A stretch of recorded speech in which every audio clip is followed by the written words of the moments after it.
From Hollywood, it's time now for... John Eller. Hi, Johnny. Pat Crack at Universal Adjustment Bureau. Hiya, Patsy. What's on your mind? Had your fortune told lately? Nope, and I don't think I want to. The last time it came true. Oh, was it? Well, this Madame Gaga went into a transom or whatever you call it, and... Oh, trans boys, if you didn't know. Yeah, anyhow, she told me I was going to become an insurance investigator, and I've been stuck with it ever since. Sad. But now, how'd you like to try your hand as a psychic investigator? Sure. What do I do? Drop over, will you? I'm on my way.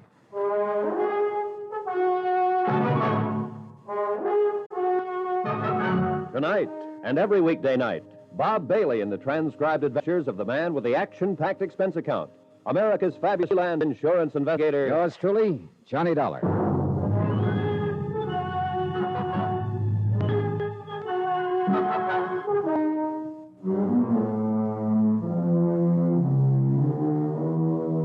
Expense account submitted by Special Investigator Johnny Dollar to the Universal Adjustment Bureau, Hartford, Connecticut. Following is an accounting of expenditures during my investigation matter of the medium. Well done. Expense on item 115, taxi to the office of Pat McCracken at Universal. I hadn't seen Pat since he drew on my Southern California vacation by insisting I tie it in with the Jolly Roger matter in the Lamar case, where my expense account, for some strange reason, came out to a right nice figure. I've even included the case of VO that I'd sent him for having handed me those investigations. So I didn't know whether he was going to be nice to me or to rub my nose in the dirt. As it turned out, he didn't know either. Now, I don't quite know whether this is going to be another soft touch for that expense account of yours, or a completely crazy one, or real rough. Tommy Green seems to think the latter, though I don't see why particularly. Yeah, who's Tommy Green? Mid-Eastern life down in New York. Oh, but just bill me as usual. Sure, okay. Now, Tommy says he's run into this sort of thing before, but not on so big a scale. That's why he's worried about it. Pat, you still haven't told me what. Oh. Now, one of his clients happens to be a sweet young thing named Carol Sharp, 26 or 7, beautiful, badly spoiled. Love him that way. What? Nothing. Go on. She lives alone in a swank penthouse in the East 50s down there in New York. Playgirl. Tommy holds a $110,000 policy on her. Straight life. Beneficiary? Her family, mother, and a couple of kid brothers. No father? No. The others live over in Mauchunk, PA. That's where her father made the dough that keeps her in the penthouse and keeps the others living well in the old family manse. So, what's the problem? Somebody threatening her life? I don't know, Johnny. It depends on what you mean by threatening. She's just requested Tommy to change beneficiaries. What's so unusual about that? Well, one of them is to be a man named Tony Ricardo for $30,000. Oh, so she's fallen for the guy and is making the nice gesture. Maybe. We don't know yet. The other is a so-called medium, Madame Celia something. I've heard it before. Turn the family fortune over to me, and I'll get in touch with dear departed Papa. That's what it looks like from here. She's being took. But how could it be any of our business? Last time Tommy was requested to change a beneficiary to a medium, his hale and hearty young client suddenly turned up dead. And they pinned it on the medium? Mm-hmm. Apparently this sort of thing goes on quite a bit. So it has Tommy worried, so he asked for you. All right, just what's he want me to do? What do you want to do? Break out the old crystal ball, Pat, and we'll see. Expense account item 2, transportation, Hartford to New York, and the offices of Mid-Eastern, where Tommy Green turned out to be a mild-mannered, thoroughly likable, successful insurance broker. Come in, Mr. Dollar. Glad you could make it. How'd do, Mr. Green? Sit down, won't you? Thanks. I suppose Pat McCracken's told you what's on my mind. Only that you think one of your clients is being taken for the proverbial sleigh ride by some spiritualist. As you no doubt know, Mr. Dollar, spiritualism is a recognized, well-established religion. Sure, of course. However, as in any other, there are charlatans. And some of these mediums, as they call themselves, take literally millions of dollars every year from people by trickery, by producing weird manifestations that appear to be genuinely supernatural. Tommy, I know what you mean. My own mother took a beating from one of those phonies when I was just a kid. You know, promised messages from Father after he died, and at $25 a try. Wow. No wonder you're suspicious of them. And especially of one Madame Celia Morgana. Have you seen this, madam? No, but I believe you'd better. Mm-hmm. Have you changed, what's her name, Carol Sharp's policy yet? No, but I'm afraid I can't stall her much longer. And you're afraid that once you do change it, Carol ain't going to be long for this world, huh? It's happened before, Dollar. Yeah. Well, I can't just barge in on this Madame Morgana, announce that I'm an insurance investigator, and then another... Hey, wait a minute. What's the name of this other beneficiary? Tony Ricardo. Yeah, who is he? All I know is what Carol's told me. Love affair? Yeah. He sounds like a playboy. They do a lot of night clubbing together. Money? I don't know. Family? I don't know that either. But he's in for 30 of the 110,000 if anything happens to her. If we change the policy. How are you going to start?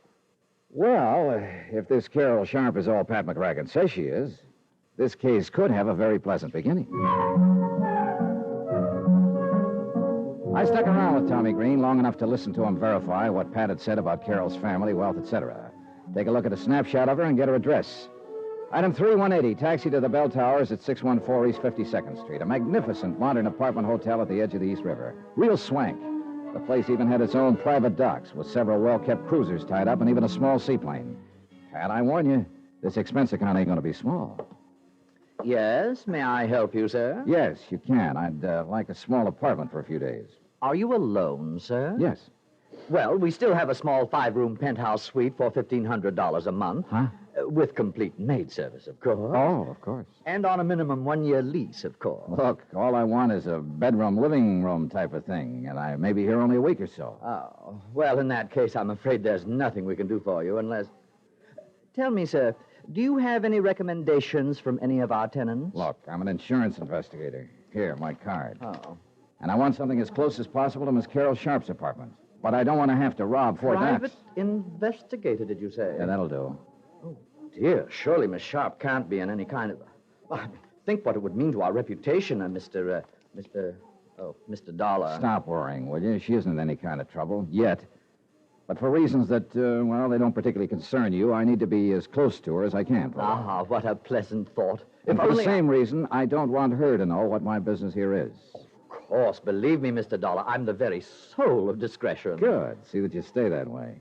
Now, have you got a room or two for me? Oh, let me see. Now, she's in penthouse A on floor 12. There is a 2-room on 10, very nice, at $325 a week. With complete service, of course. Okay, I'll take it. Very well. Just sign this card, please. And, oh, dear, I'm afraid I must have a week in advance. Oh, sure. What's a measly $325? When the 2 bellboys who carried up my 2 bags at $1 apiece settled me in 1013, I must admit the place looked almost worth a tab.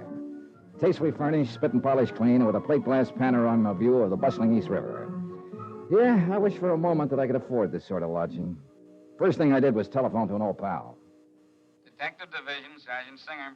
Hey, look, Sarge, I need a rundown on that dirty crook. Who's speaking, please? He's going around acting like an insurance stick, but he's a crook.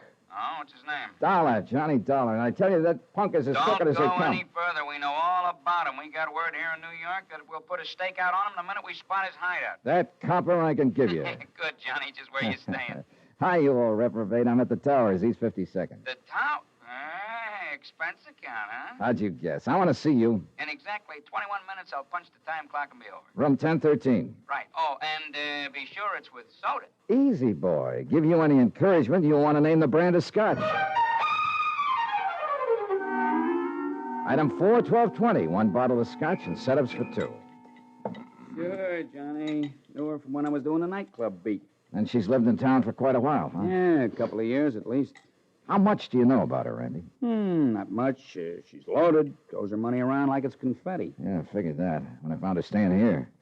Father left it to her. Coal miner, wasn't he? Owned a big colliery in Frankville, Pennsylvania, somewhere near Mauchunk. Well, it must have paid off good in the old days. But tell me, you want to give me a refill? Yeah, sure. Ever hear of a Madame Celia Morgana? Ha! I've chased that blousy old phony from one end of the island to the other. I look into the crystal ball, and I see into the past, the present, the future, and into your pocketbook. Yeah, and man, she could. I think she's operating somewhere over on the Jersey side now. Oh, Yeah. thanks. But she's still operating. Operating with real class. Last time we picked her up and kicked her out. How do you mean? Nice apartment over here on the east side. Classy clientele.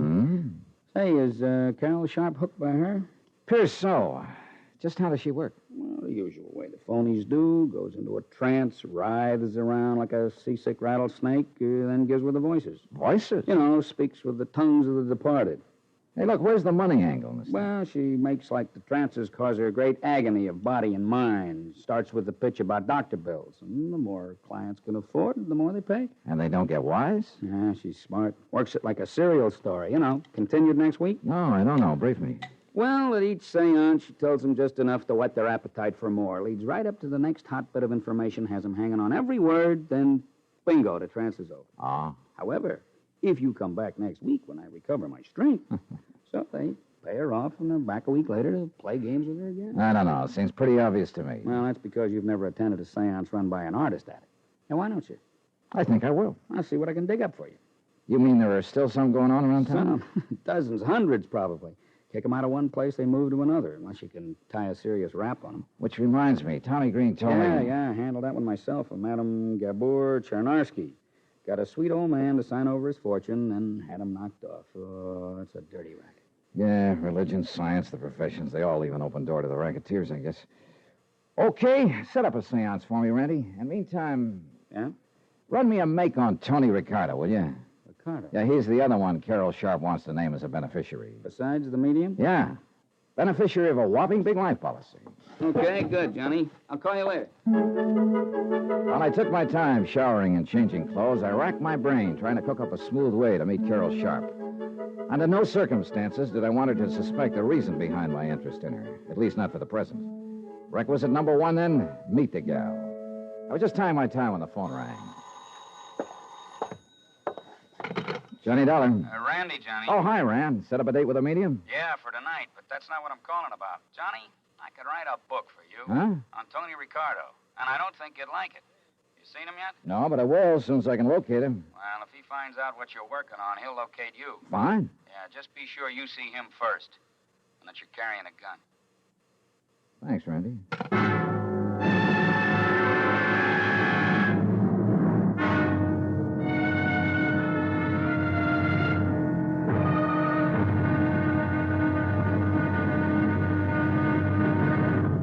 Now, here's our star to tell you about tomorrow's intriguing episode of this week's story. Tomorrow, well, sometimes the best laid plans can take a terrible beating when a lovely girl steps into the picture.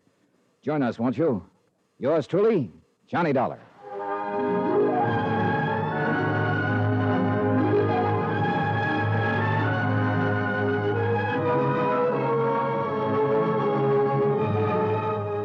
Yours truly, Johnny Dollar, starring Bob Bailey, is transcribed in Hollywood.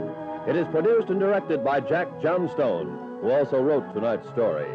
Be sure to join us tomorrow night, same time and station, for the next exciting episode of Yours truly, Johnny Dollar. Roy Rowan speaking.